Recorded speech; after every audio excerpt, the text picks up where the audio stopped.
Can you here the ocean music? South Goa आपको बुला रहा है।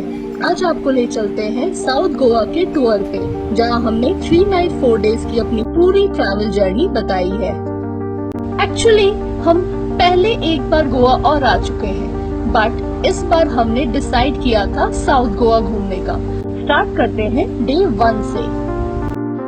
साउथ गोवा से सबसे नजदीक है डाबलिन एयरपोर्ट। हमने साउथ गोवा के पालोलम बीच में अपना रिजॉर्ट बुक किया था येलोडे ट्रेल्स के साथ, जो हमें काफी अफोर्डेबल रेट में मिल गया था। डाबलिन एयरपोर्ट से पालोलम पहुंचने में हमें 2 आवर का समय लगा था। डाबलिन एयरपोर्ट पहुंचते ही हमने गोवा माइल्स के ऐप को डाउनलोड किया। उसके रेट्स बहुत ज्यादा नॉमिनल और अफोर्डेबल थे। 2 घंटे के सफर के बाद हम पहुंच गए अपने रिजॉर्ट, जो कि कोको कबाना था। ये पालोलम बीच के जस्ट सामने था और बहुत लग्जूरियस है। रेट्स भी इसके काफी अफोर्डेबल है। हमने कोको कबाना का ओशन व्यू रूम सेलेक्ट किया था और इसकी बालकनी का कुछ ऐसा नजारा था। It was fabulous. रूम्स भी बहुत सुंदर डेकोरेटेड थे। बस चेक इन करने के बाद we were dying to see the ocean और हम लगेज रख के भागे समंदर देखने के लिए। कोको कबाना का रेस्टोरेंट में पूरा ही ओशनिक व्यू दिख रहा था और कुछ ऐसा नजारा दिखा हमें, the sound of ocean waves. ऐसा लग रहा था यही तो मिशन था लाइफ से। आफ्टर हैविंग लंच हम तैयार हो गए समंदर में डुबकी लगाने। हमने सोच रखा था इस बार सर्फिंग भी करनी है। वाटर स्पोर्ट्स तो हमने काफी करी हुई है, तो इस बार कुछ नया एक्सपीरियंस करने का मन था। हमने बॉडी बोर्ड सर्फर रेंट पे लिया, जो अप्रॉक्स 4 आवर्स का 200 रुपए पड़ा हमें। गार्ड ने हमें बोर्ड कैसे पकड़ते हैं ये बताया और 15 मिनट की ट्रेनिंग के बाद हम पूरी तरह एंजॉय कर रहे थे ओशन वेव्स में फ्लोट करके। It's a must. देखते देखते शाम हो गई और पालोलम बीच का नजारा कुछ ड्रीम लाइक हो गया। Tables, chairs and candle lights, it was serene magical. Day 1 पूरी तरह एंजॉय एंड रिलैक्स करने के बाद वी स्टार्टेड आवर डे 2। तो आज हमारे प्लान में था to visit Cola and Agonda beach. But सबसे पहले वी रेंटेड अ स्कूटी। हमने सुन रखा था that Cola and butterfly beach के रोड थोड़े ट्रिकी है, so we opted for renting 2 wheeler for 2 days. ये हमें 500 रुपए पर डे पड़ा और हम निकल गए कोला बीच की तरफ। इस बीच का रॉकी ओशन व्यू और फ्रेश वाटर लगून में कयाकिंग बहुत ज्यादा फेमस है और ये हमारी लिस्ट में सबसे ऊपर था। कोला बीच पहुंचने में हमें 45 मिनट लगे और ये 1 किलोमीटर का रास्ता काफी चैलेंजिंग लगा हमें। ये 1 किलोमीटर का रास्ता काफी ऑफ रोडिंग था। हमें कोई भी नहीं दिख रहा था और हमें बहुत ज्यादा डाउट हो रहा था, बट एक जीप दिखी तो जान आई। हमारे तो मोबाइल नेटवर्क्स भी नहीं आ रहे थे।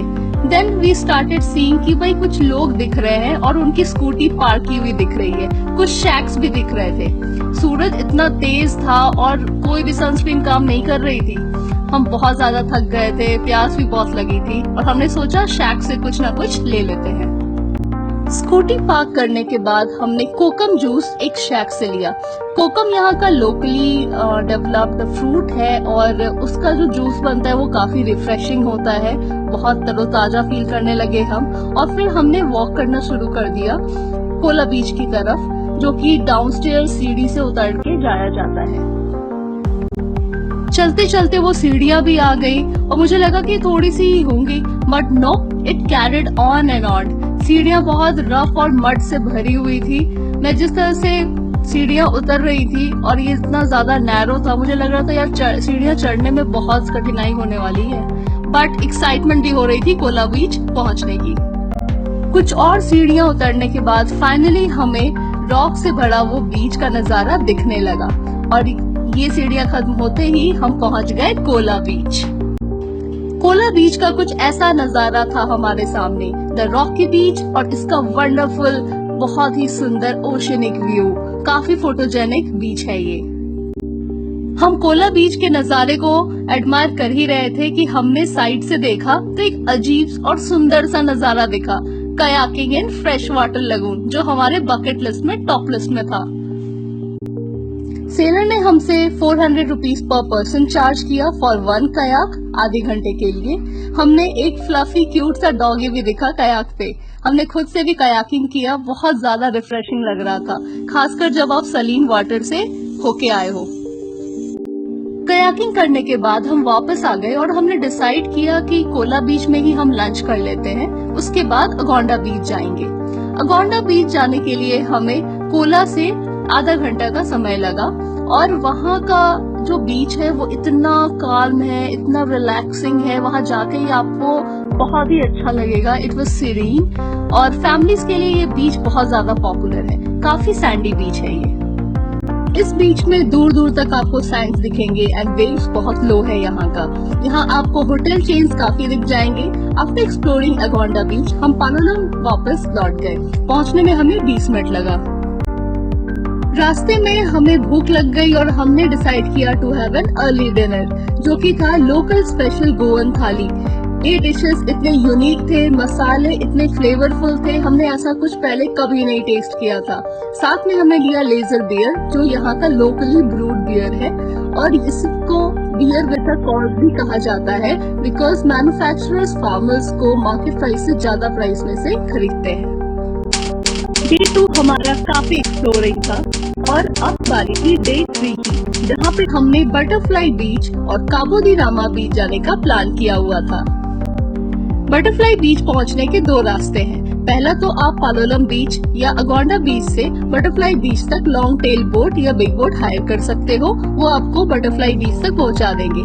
सेकंड ऑप्शन है टू गो विद 2 व्हीलर और 4 व्हीलर। तो हमने यही डिसाइड करा कि कुछ एडवेंचर हो जाएगा, so we got in our scooty और हम पहुंच गए बटरफ्लाई बीच की तरफ। बटरफ्लाई कोला बीच की तरह थोड़े ऑफ रोड साइड में पड़ता है और इसका रूट बहुत मडी है और बहुत धूल उड़ रही थी जब हम स्कूटी राइड कर रहे थे। ये हमें हाफ एन आवर लगा बटरफ्लाई पार्किंग एरिया पहुंचने में फ्रॉम पालोलम एरिया।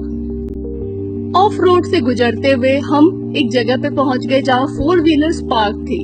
गार्ड ने बताया कि अगर आप स्कूटी के साथ हो तो आप थोड़ा और अंदर जा सकते हो, क्योंकि सिर्फ 4 व्हीलर्स को एंट्री यहाँ पे रोकी जाती है।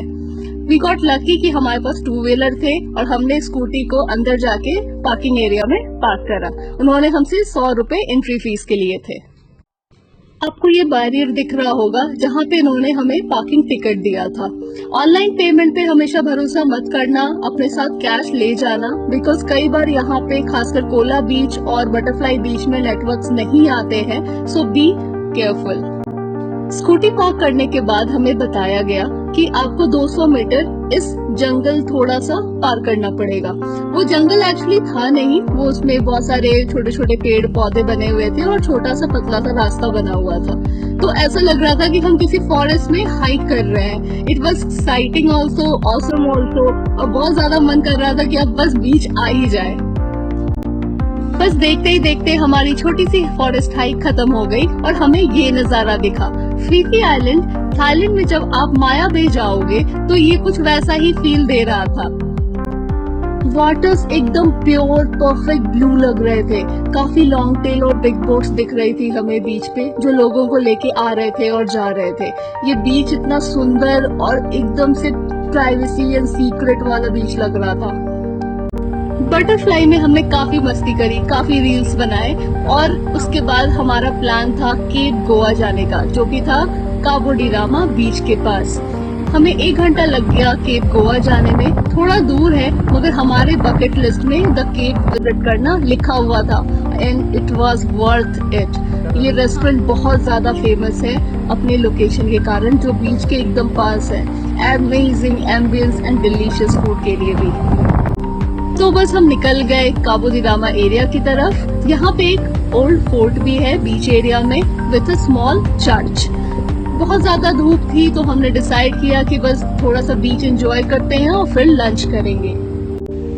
तो ये नजारा था काबो दी रामा बीच का। काफी धूप थी, सो हमें लगा कि सीनिक व्यू को टॉप से ही एंजॉय करते हैं, ज्यादा नीचे जाएंगे नहीं।